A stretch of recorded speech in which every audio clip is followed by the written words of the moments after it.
Need some fast, cheap, reliable MUT coins? Go to MMOXP.com and use discount code MONEYSHOT for 5% off your order. Link in the description below. Welcome back, YouTubers and Madden fans. This is Madden Money Shot, sniffing out the Madden cheese as always. Got some plays for you today out of my New Orleans Saints playbook. I put this out a little while back. This is probably the most popular book that I put out every year, and without a doubt, it's to me the best passing playbook in the game. I understand why people like this playbook. To me, it's the playbook I still pull out if I really want a pass-heavy playbook. So I'm going to show a couple plays out of this today with one specific coverage in mind, and it's going to be cover 4. Cover 4 drop show 2, pretty much any cover 4, any natural cover 4 that has the 4 safeties dropping back. I'm not talking about like cover 4 quarters and stuff like that. This one here, the cover 4 drop show 2, is without a doubt one of the toughest defenses to beat, and I'm going to show you 3 plays from this playbook that either completely destroy it or actually hit a home run against it. A couple of one-play touchdowns. I want to give a shout out to all the people that signed up, my Patreon members. So if you want to get your name shouted out and you want to get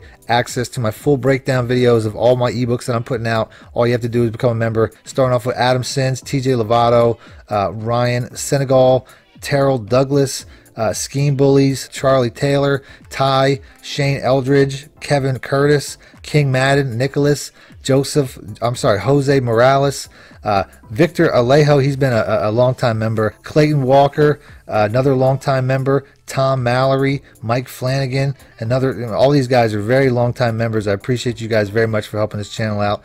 Lionel J. Albury, I didn't say that name right away, Brian Barnes, Mike A. Lang, Terry Williams, Drake, Alan Griggy, he hits me up quite a bit. We're always talking through the messaging system.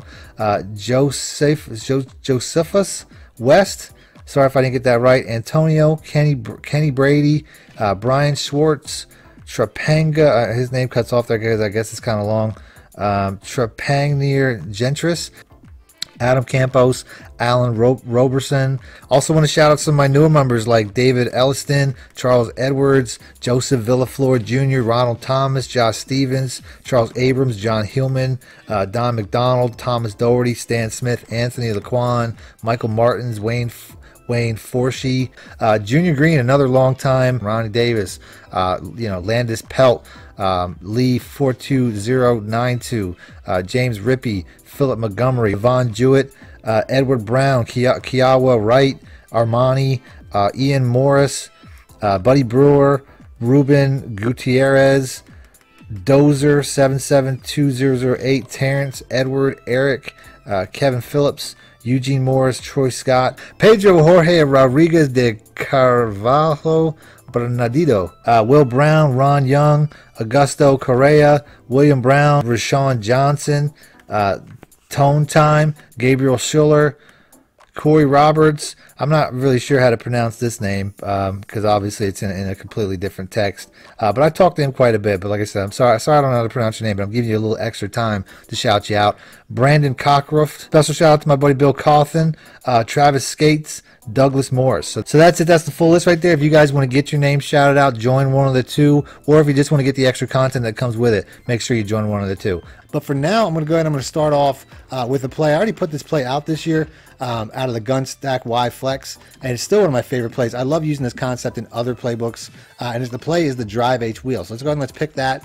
On the defense, like I said, I got the Patriots because I wanted that cover 4 drop show 2. There it is. So we're going to pick that again. The way that I run this play typically, if it's like a cover 3, is I motion out Kamara and then I just put the X route on a streak. I don't think Kamara is going, or Kamara, I'm going to say it right. People are going to probably go crazy if I keep saying Kamara. But if Alvin Kamara, he's not typically going to get open underneath cover 4 the same way he will against cover 3. I'll go ahead and I'll try it. The route that I'm really trying to get to, though, I mean, you can see he does. But the route that I'm really trying to get to, though, is the route on the opposite side of the field. As you can see, he still beats it, too. So you have that option. Like I said, I went over this play this year earlier in the year. I don't want to go over it in too much detail again, but without a doubt, to me, the best play, if you want to consistently shred cover 4, is going to be this X route. Or is it the triangle route? My bad. Got to get the right route there. As you can see, it just gets outside of the coverage pretty much every time. So that was actually, I didn't even get how I would specifically see it. It's usually going to be a lot wider, like right there. Look how far outside that gets. And you can do that all game. It's a really easy play. Obviously, 2 routes on this play get that done. I don't know. The coverage almost looked better when I motioned out Kamara.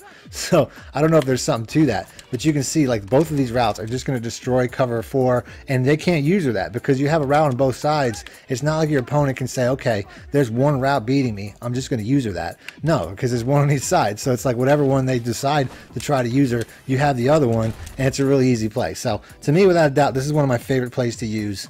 Another thing about cover 4 to me, cover 4, because it only has 2 yellows and one of them's a user who's typically running around the field.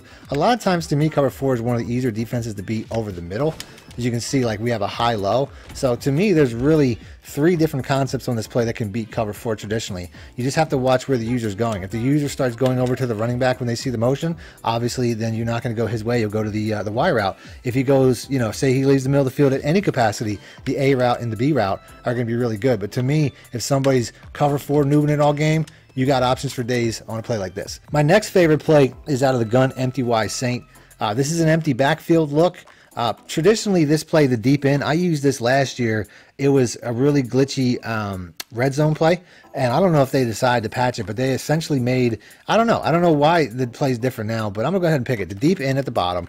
Typically, this route right here, I just want to get that a little bit more, motion him out, okay? So that's pretty much all I'm going to do. I can motion this guy over, just like I was saying in the previous play. If I still want to do the way that I ran it in the past, I do have that option, but obviously I can't if I motion Thomas out.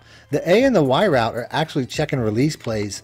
I'll go ahead and I'll show that real quick, where all I have to do is hit the Y button, and then you can see they get like a late release, which is pretty cool. You know what I mean? Like you have a lot of release, check and release options, or a lot of check downs rather, due to the fact that you have those options. You just kind of have to watch what A and Y are doing. Like if they're blocking, obviously you don't want to lose that. But if they aren't really doing anything, just get them out in the flat. And then, like I said, you don't have to worry too much about forcing it to the big play. Now, the only thing I want to do, and I didn't do that before I started the play, is I want to make sure I have my fastest receiver at that route. So I'll just manually swap Ted Ginn Jr. because he's a 92 speed. He's as fast as I have. So he's going to do a better job of getting behind the defense than Michael Thomas. 92 speed, without a doubt, is not like game-breaking speed by any means. I can run this play just like this. I have to motion this guy out, but I can run this play just like this as long as I have, like I said, my fastest receiver where Ted Ginn is. The play will be better. I'll show you an adjustment to make this play even better. But for people that aren't really good at making adjustments, you can see how this play gets passed. You know what I mean? It's really all about timing and how you throw the ball. And I'll go into the replay system so I can break that down a little bit better. So like I said, this play right here is really all about timing. 2 things that are the most important. Number 1 is I can't be too far away from the line of scrimmage. I probably want to be within 10 yards at the very least. As you can see, I'm rolling out here mostly because I just want to buy a little bit of time. I don't have to roll out. It's not like the rollout glitch of a couple years ago. I can do it straight from the pocket. I can roll left. I can roll anywhere I want. I just want to make sure that I have a clean ability to throw without pressure, because obviously that affects accuracy. The second thing is the throw itself. I am bullet passing and leading away by the time that I actually throw the ball. And then the third thing is when I throw the ball, which essentially I'm going to be throwing it when I see that my receiver is on the inside of this safety. When that safety has to turn his hips and run with the receiver like he is right there, you can see I'm already throwing the ball. You know what I mean? It's like perfect timing. Right as that safety turns his hips, I know that I'm beating him. So right here, boom, I'm getting it out. I mean, I'm already bullet passing and leading away.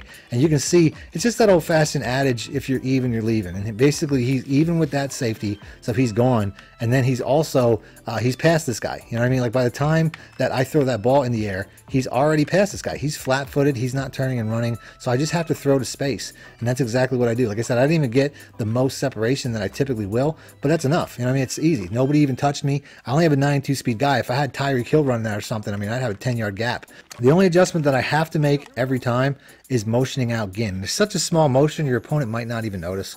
But you have to make that motion. If I wanted to make the lane for him a little bit bigger, all I have to do is put the RB route, because it's right in front of that safety I'm trying to pull down. If you put him on an in route and then smart route him, he's going to pull that safety down. He's going to make that safety hesitate even more. Then I would just drag Thomas for a check down, and you're going to see how now I'm going to have an even bigger lane. But like I said, it's completely unnecessary at the end of the day, because you can see, I mean, we're getting past it no matter what. And I actually threw that ball kind of early, but you can see he still got past. The last play I'm going to show, and to me it's pretty much like the original one. This is one that I put out first. The first cover 4 one-play touchdown I put out a couple years back when cover 4 show 2 was really big. It's the PA post dig shot at the bottom.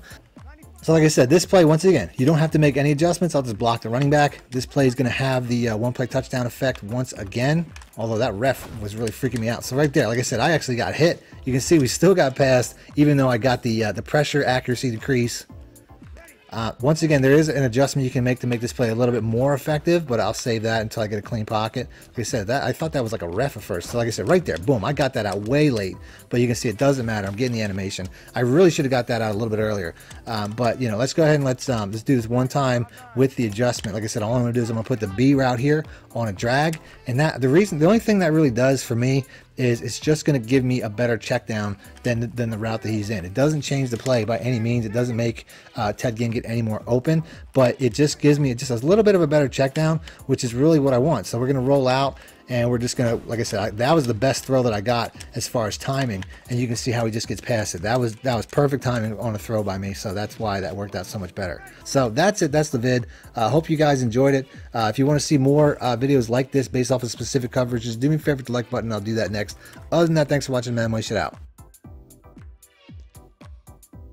Need more help or just want to show your support? Then head over to my Patreon and join my team, where you can get exclusive content like ebooks and bonus plays, as well as early access to my vids and more. Link in the description below.